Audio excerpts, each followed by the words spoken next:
Panorama group, जो सोचता है वो करता है। आपके अपने सपनों का आशियाना। नमस्कार, सिटी पोस्ट में आपका स्वागत है। मैं हूं श्रीकांत प्रत्युष। लगातार हम जनसुराज के बारे में बातें कर रहे हैं। ये बातचीत आपको पसंद आ रही है, इसलिए इस बातचीत को आज हम जारी रखेंगे। और आज मैं जनसुराज के सूत्रधार प्रशांत किशोर को काफ़ी करीब से वाच किया। आपको पता ही है कि शेखपुरा कोठी में रहते हैं और पिछले 8 दिनों से लगातार वो बैठकें कर रहे हैं पार्टी के संगठन के लोगों के साथ। संगठन को बनाने की कोशिश में जुटे हुए हैं और उन्होंने ऐलान किया है कि 14 जनवरी से पहले उनकी पार्टी का संगठन पूरी तरह से खड़ा हो जाएगा और चुनावी मोड में जनसुराज पूरी तरह से आ जाएगा। तो आज मैंने क्या देखा और जो तस्वीर देखा उसको देखकर क्या सवाल मेरे मन में है, मैं प्रोफेसर विजय कुमार जी के सामने रखूंगा, क्योंकि जनसुराजी हैं ये और प्रशांत किशोर के अभियान से शुरू से ही जुड़े हुए हैं। प्रोफेसर साहब, आपका बहुत बहुत स्वागत है। आज मैं गया था शेखपुरा कोठी में, 4 घंटे 5 घंटे रहा, प्रशांत किशोर को बहुत करीब से देखा। आज उन लोगों के साथ उनकी मीटिंग थी जो चुनाव लड़ना चाहते हैं। एक मीटिंग थी अल्पसंख्यक समाज के उन लोगों से जो दावेदार हैं, चुनाव में उतरना चाहते हैं, और उनकी संख्या सैकड़ों में थी। और प्रशांत किशोर ने एक फीस तय कर दिया है कि 11,000 रुपया देना पड़ेगा जो आवेदन करेगा चुनाव लड़ने के लिए। तो ये 11,000 रुपया शुल्क तय करना किसी राजनीतिक दल के लिए, ये तो पहली बार मैंने सुना है कि अगर आपको उम्मीदवार बनना है तो आवेदन करिए और 11,000 रुपया शुल्क के साथ। इस पर आपकी क्या प्रतिक्रिया? आपके दर्शकों को और आपको ही नमस्कार। ये कोई पहली घटना नहीं है। प्रत्येक दल, शायद आपकी जानकारी में नहीं आया होगा, लेकिन बहुत कम रहता है। 500, 1,000, 1,100 रुपया, 11,000। देखिए, गांधी जी के ज़माने में तो 4 आना जमा होता था, तो वो उस दौर की बात है। हम 2024 में बात कर रहे हैं, इसलिए उसका मूल्य अगर आप 14 वाले आवेदन से करेंगे तो अंतर दिख जाएगा। इसलिए वो कोई नई बात नहीं है और मेरी समझ है कि अच्छा काम हुआ है। बाकी दल तो भाई पैसा लेके टिकट देते हैं, आपको भी पता है। पैसा वालों को ही टिकट देते हैं। जनसुराज दावा करता है कि जिनके पास पैसा नहीं है, जो अपने बल पर चुनाव नहीं लड़ सकते, उनको पैसा देगा, उनको साधन देगा। और वहीं जनसुराज अब फीस तय कर रहा है कि आवेदन करने की। देखिए, आज के बाज़ार के हिसाब से 11,000 रुपया कोई बड़ी राशि नहीं है और ये आवेदन शुल्क के रूप में लिया जा रहा है उन साथियों से जो उम्मीदवार बनना चाहते हैं। तो पार्टी का एक कोष खड़ा होगा इस तरीके से। हो सकता है एक विधानसभा में 10 लोग हों, तो चलिए एक विधानसभा से इतना राशि आया। आगे अगर पार्टी को चलना है तो पार्टी को आर्थिक मामलों में स्वतंत्र होना पड़ेगा। अब तक जो यात्रा में जो सारे खर्चे हो रहे हैं उसमें पार्टी थी ही नहीं, तो पार्टी की कोई भूमिका भी नहीं हुई है, कोई मास से चंदा भी नहीं लिया गया है, तो ये कितने दिनों तक चलेगा। इसलिए ज़रूरी था कि पार्टी के कोष निर्माण का कोई ना कोई शुरुआत किया जाए। और अगर मैं था नहीं मीटिंग में, इसलिए मैं कह नहीं सकता हूँ, अगर ऐसा कोई फैसला हुआ है और इसकी घोषणा प्रशांत जी ने की है तो ये स्वागत योग्य है। लेकिन उन्होंने इसलिए किया है, प्रशांत किशोर ने भी कहा कि मेरे पास पैसे की कमी नहीं है और आपसे पैसा लेने की ज़रूरत नहीं है, हम टिकट के लिए पैसा नहीं लेंगे आपसे, आप चुनाव लड़ेंगे, सारा खर्चा जनसुराज देगा। हम इसलिए तय कर रहे हैं कि कोई ऐसे लोग ना फार्म भर दें, आवेदन कर दें जो 11,000 रुपये का भी जुगाड़ नहीं कर सकते, तो चुनाव कैसे लड़ेंगे? मैंने फिर से कहा कि एक स्वागत योग्य कदम है। और जहाँ तक प्रशांत जी की घोषणा का है, तो प्रशांत जी तो तब घोषणा कर रहे हैं ना जब पार्टी के पास कुछ पैसा नहीं है। तो पार्टी के पास स्वयं अगर पैसा हो जाएगा तो हम प्रशांत जी से क्यों लेंगे पैसा, ये भी सवाल है। इसका उलट तो प्रशांत जी जो विजन है उनका, उसके अनुसार पार्टी की ज़रूरत महसूस कर रहे हैं और उस पार्टी को खड़ा करने में अपनी भूमिका वो देख रहे हैं, तो ये स्वागत योग्य है। अल्पसंख्यक तो बड़ा उम्मीद से देख रहे हैं कि सैकड़ों की तादाद में जुट रहे हैं और टिकट के दावेदार भी हैं। उनको उम्मीद है कि जनसुराज से कुछ खेल बन सकता है, तभी तो जुड़ रहे हैं। देखिए, समाज में विभाजन है। समाज में अल्पसंख्यक नामधारी लोग भी रहते हैं, बहुसंख्यक नामधारी लोग भी रहते हैं अलग अलग जातियों के नामधारी लोग भी रहते हैं, लेकिन जन स्वराज तो उसको उस रूप में केवल नहीं देखता है। वो एक सच्चाई है, ज़मीनी सच्चाई। हम तो ये देखते हैं कि बिहार को जो लोग केंद्र में रखकर राजनीति के बारे में विचार करते हैं वो लोग जुट रहे हैं, और अगर अल्पसंख्यक आपकी सूचना के मुताबिक इतनी बड़ी संख्या में जनसुराज की तरफ मुखातिब हो रहे हैं तो ये बिहार के लिए शुभ है, अच्छी घटना है। लेकिन ज़्यादा अल्पसंख्यक मुखातिब होंगे, ज़्यादा गोलबंद होंगे जनसुराज के पक्ष में तो हिंदू भड़केंगे भी, तो कहा जाता है। जुड़ाव से भड़काव नहीं होता है। भड़काव तब होगा जब हिस्सेदारी असमान होगी, तो जो हिस्सा उनका बनेगा वो हिस्सा उनको मिलेगा। माने जिसकी जितनी आबादी उसके हिसाब से आप राजनीतिक भागीदारी दें। अब ये सब राजनीतिक तौर पर बातें कही जाती हैं। मोटी बात यह है कि अल्पसंख्यकों की भागीदारी सत्ता में सुनिश्चित की जाए, इसका जनसुराज सफल प्रयास करेगा। तो आज कई चीज़ें मैंने देखी, नई चीज़ें जो पिछली बात में हम लोग कर रहे थे कि भाई संगठन पूरी तरह से खड़ा नहीं हो पाया है, जनसुराज अभियान आगे नहीं बढ़ पाया है। आज सभी संगठनों के साथ प्रशांत किशोर ने बैठक की, एक तो उम्मीदवारों के साथ बैठक की, फिर जनसुराज वाहिनी के साथ बैठक की, और जनसुराज जो विचार मंच है उन प्रबुद्ध लोगों के साथ भी बैठक की। मैं यहाँ से बात शुरू करना चाहता हूँ। काफ़ी ने सूचित किया कि अल्पसंख्यक भाई बड़ी संख्या में जुट रहे हैं। मैं केवल इतना जोड़ रहा हूँ कि वो केवल हिस्सेदारी के लिए नहीं जुट रहे हैं, वो बिहार, नया बिहार बनाने के लिए भी जुट रहे हैं। ये जो इमोशन उनके अंदर पैदा हो रहा है, ये बिहार के लिए शुभ सूचना है कि वो ये महसूस कर रहे हैं कि हिंदू हों, मुसलमान हों, सिख हों, ईसाई हों, जो भी बिहार में रहते हैं और बिहार के पूरे हालात से चिंतित हैं, उनकी पहल हो रही है जनसुराज से जुड़कर बिहार के सवालों को हल करने के लिए। ये एक सुखद चीज़ है, ये स्वागत योग्य चीज़ है। और दूसरा सवाल जो आपने उठाया उसको अगर फिर से दोहराए तो ज़्यादा अच्छा होगा। जनसुराज जो अभियान है वो बहुत आगे नहीं बढ़ता हुआ दिखाई दे रहा था, लेकिन आज बैठक की है प्रशांत किशोर ने, उनके साथ बहुत बातचीत की है, घंटों बातचीत की है, तो अब लगता है कि उस दिशा में वो आगे बढ़ रहे हैं। प्रशांत जी जनसुराज अभियान, जनसुराज पार्टी और जनसुराज वाहिनी, तीनों की भूमिका और तीनों के आपसी रिश्ते, इसको हल करने में लगे हैं, और मुझे उम्मीद है कि वो इसको हल कर सकेंगे। और अगर ऐसा संभव हुआ तो अभियान भी आपको चलता हुआ दिखेगा, पार्टी भी चलती हुई दिखेगी, और जनसुराज वाहिनी भी दौड़ता हुआ दिखेगा। अच्छा जी, मतलब ये शुभ संकेत है, प्रशांत किशोर ने शुभ संकेत दिया है। ये अच्छा है कि उन्होंने अनुभव के आधार पर चीज़ों को समझा है और ठीक से समझा है, और ये कोशिश वो कर रहे हैं कि तकनीकी कार्यों को छोड़कर बाकी जो राजनीतिक विमर्श का विषय है, राजनीतिक निर्णय का विषय है, राजनीतिक तैयारी का विषय है और राजनीतिक सत्याग्रह का विषय है, इसको पार्टी स्वयं तय करे, इसको जनसुराज अभियान अपने अभियान को स्वयं तय करे, जनसुराज वाहिनी अपनी भूमिका स्वयं तय करे। ये प्रशांत किशोर जी के आज मुझे कई लोगों ने बताया कि ऐसा प्रशांत किशोर जी ने घोषित किया है। तो अगर ऐसा घोषित हुआ है और इस पर दृढ़ता है तो मेरी समझ है कि ये बिहार के लिए शुभ घटना है।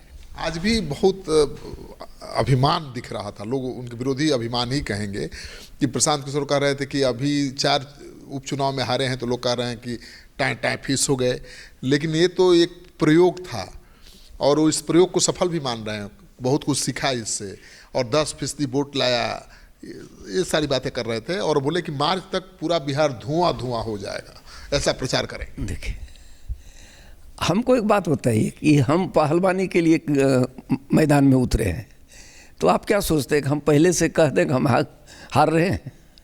नहीं, हर पहलवान और उनका समर्थक अपने पहलवान के पक्ष में तालियां पीटता है, जांग ठोकता है, पहलवान भी पूरी मुस्तैदी से भिड़ता है। तो प्रशांत किशोर जी जब सत्याग्रह की मुद्रा में आए हैं तो मुझे लगता है कि ये बोलचाल की उनकी अपनी शैली है कि अपनी बात को जरा जोरदार तरीके से कहते हैं। धुआं धुआं हो जाएगा बिहार। हाँ, तो वो उनका अपना शैली है। भंडार लोग कहता है ना कि गर्दा उड़ा देंगे, गर्दा फाउल हो जाएगा, तो प्रशांत किशोर ने कहा कि पूरा बिहार धुआं धुआं हो जाएगा। यही मैं कह रहा हूँ कि हर व्यक्ति की अपनी अपनी शैली है, अदा होती है। अब मुझसे पूछिएगा ऐसा सवाल तो मैं कुछ दूसरे तरीके से उत्तर दूंगा। इसलिए उनके शैली को लेकर के मुझे लगता है कि आनंदित होने की ज़रूरत है, उसमें जोश दिख रहा है, दुखी होने की ज़रूरत नहीं है। मैं दुखी नहीं हूँ, बहुत जोश दिख रहा है, मतलब थोड़ा भी हतोत्साहित नहीं दिख रहे हैं, ये कहना है मेरा। हाँ ठीक है, अच्छा है, होना चाहिए उत्साहित। और जो वो बात कह रहे हैं वो तो फैक्ट है, 10% वोट मिला है। लेकिन वो जो कह रहे हैं, हम तिरहुत में सेकंड नंबर पर रहे हैं, अब इसको हम कैसे इनकार करें। हाँ वही गिना रहे हैं कि तिरहुत में हम सेकंड नंबर पर रहे हैं, राजनीतिक दलों से ऊपर रहे हैं। हाँ। हारे तो हैं एक शिक्षक से, किसी राजनीतिक दल से हार नहीं हुई है, उन्होंने भी कहा। और 10% वोट लाया, जबकि जेडीयू का को 11% वोट मिला है। उन्होंने कहा कि बीजेपी को 20 साल लग गए 10% वोट लाने में, जेडीयू को इतने साल लग गए 21% पर पहुंचने में, हम तो ये पहले झटके में 10% पहुंच गए। तो ये आप भी मानते हैं कि बहुत बड़ी उपलब्धि है उपचुनाव में जो हार हुई है? ऐसे चीज़ों को उपलब्धि के रूप में आंकना ही नहीं चाहिए। हम कह रहे हैं कि जन स्वराज एक प्रयोग अगर है तो बिहार को बदलने का प्रयोग है, और जब तक बिहार का जनमानस बिहारी भाव से लैस नहीं होगा तब तक हमको विफलता ही मिलेगी।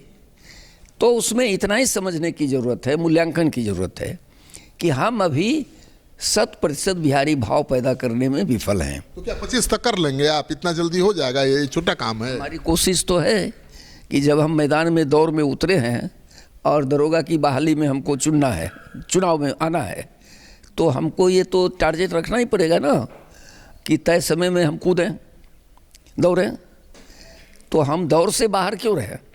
हम दौर में हैं और हमारी कोशिश है कि 2025 में हम उस मंजिल को छुएं जो हम चाहते हैं। लेकिन वो कह रहे हैं कि हम हर उम्मीदवार को अपने पैसे से लड़ाएंगे। हर विधानसभा चुनाव लड़ने में कितना खर्चा है आपको भी पता है।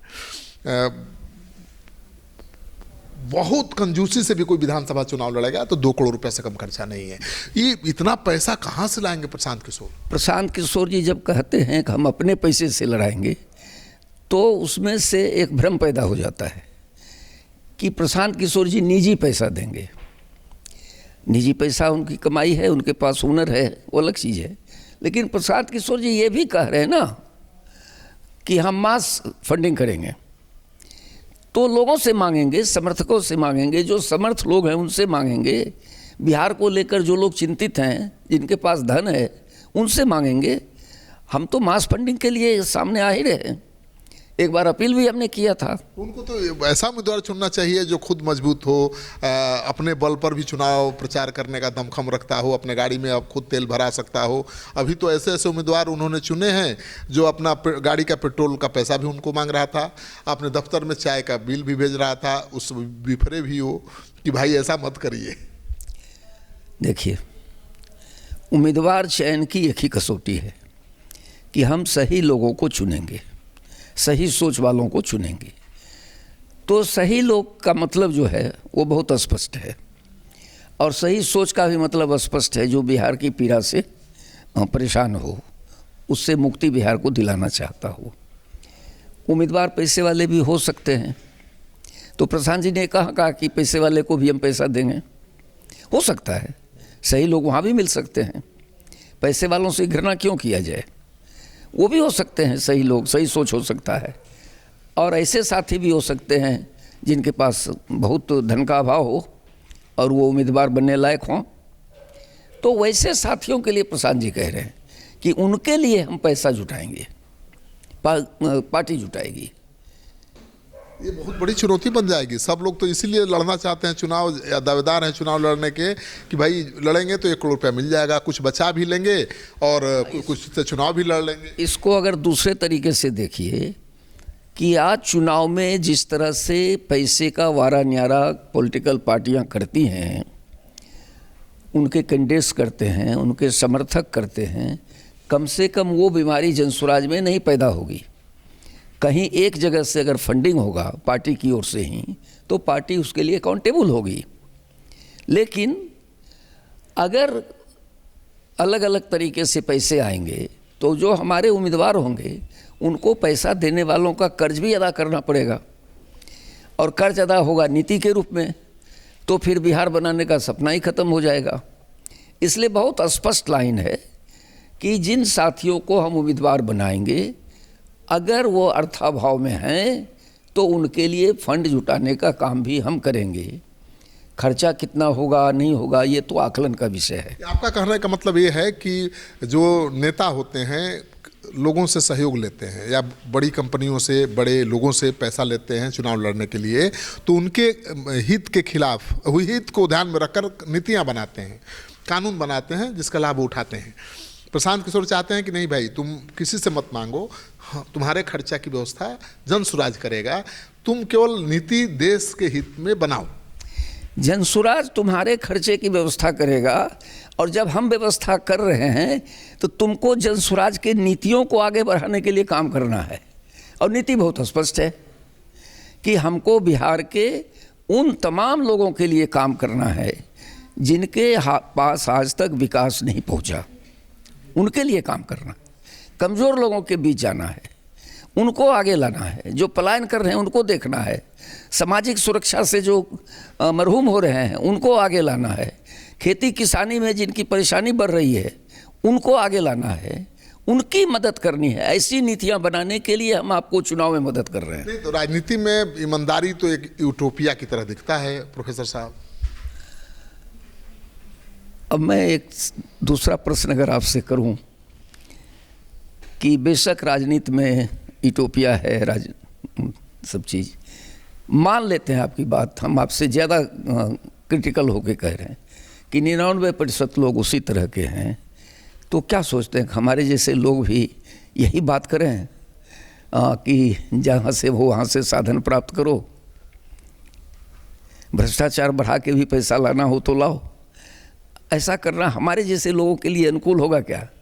नहीं, मैं कहाँ कर रहा हूँ कि आप, लेकिन जनरल परसेप्शन मेरी समझ यही है कि आज की राजनीति में भ्रष्टाचार के बिना राजनीति आगे नहीं बढ़। जनसुराज में जो लोग जुड़ रहे हैं, जो लोग जुड़े हैं, उनमें से ज़्यादातर विचार के स्तर पर जुड़े हैं।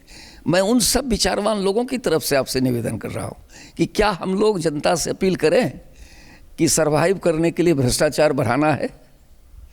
हम तो अंतिम क्षण तक कहेंगे कि भ्रष्टाचार मिटाना है, नया बिहार बनाना है। तो जनता से पैसा मांगेंगे आप कि भाई तो कुछ पैसा दो?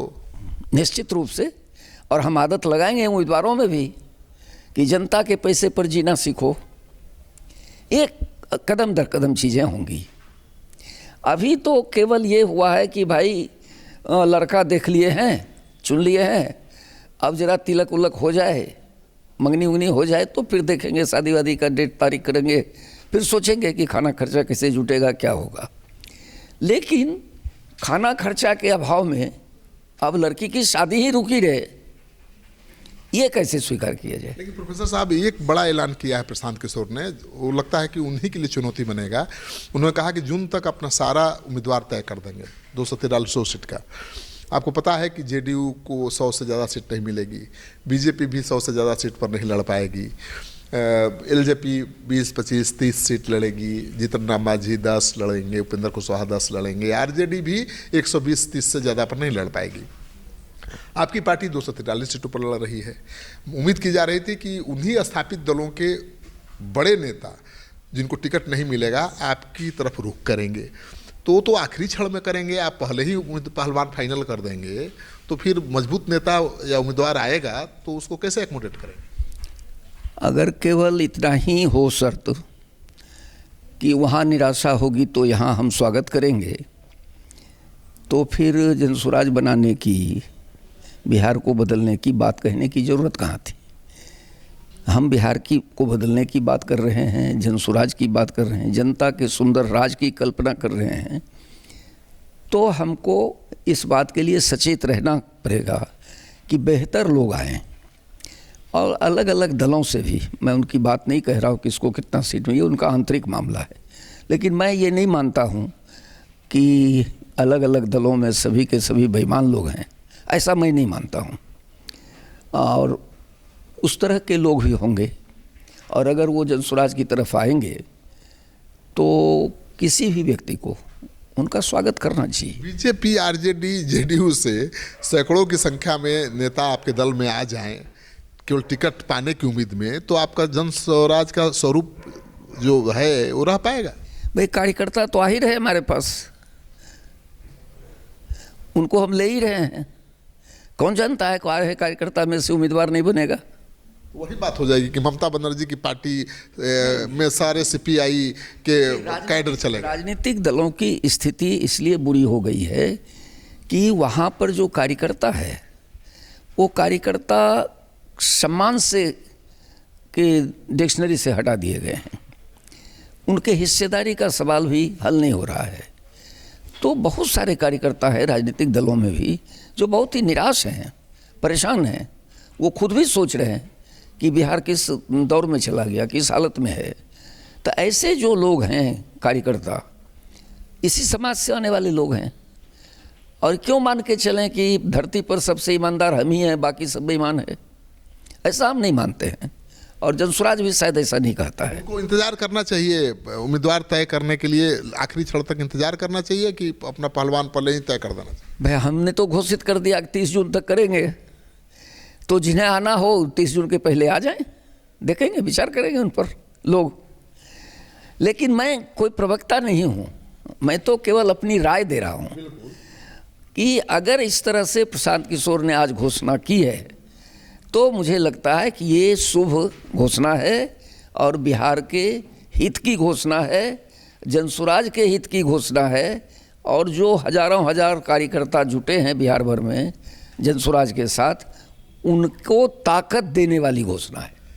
तो प्रोफेसर विजय जी से हम बात इसलिए करते रहते हैं क्योंकि ये जनसुराजी हैं, जनसुराज से जुड़े हुए हैं, लेकिन ये प्रशांत किशोर के लिए काम नहीं करते हैं, ये बिहार के लिए काम करते हैं, ये अपने विचार और सिद्धांत के लिए काम करते हैं।